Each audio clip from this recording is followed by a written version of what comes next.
Un nouveau coup de force au Mali. Le président de la transition Bandaou et son premier ministre Mokhtar Ould ont été destitués par des officiers militaires. Cette opération intervient juste après la formation d'un nouveau gouvernement controversé. Le premier ministre, nouvellement reconduit, a établi une liste en accord avec le président de la transition, sans aucune concertation avec le vice-président en charge des prérogatives à lui conférées par la charte, à savoir la défense et la sécurité.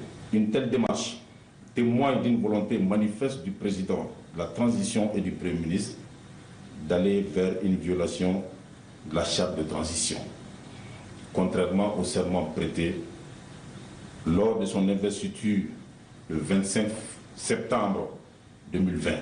Pour la junte militaire, sa démarche s'explique par un souci de préservation de la charte de transition et de défense de la République, une allusion faite à la nouvelle équipe gouvernementale dans laquelle 2 colonels n'ont pas été reconduits. Cependant, cet analyste politique estime que cette destitution prouve que la junte incarnée par le CNSP, le Comité national pour le salut du peuple, est toujours à la manœuvre 9 mois après la mise en place de la transition.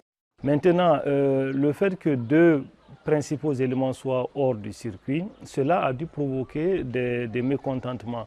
Parce que tout simplement, on considère à la date d'aujourd'hui que le CNSP a été dissous, n'est-ce pas, et que normalement, il ne devait pas agir. En cédant à ça, même à l'échéance de la transition, dans quelques mois, les militaires peuvent faire pression pour signer un décret de prolongation, etc. Donc, en cédant au pouvoir militaire, ça peut créer un précédent fâcheux.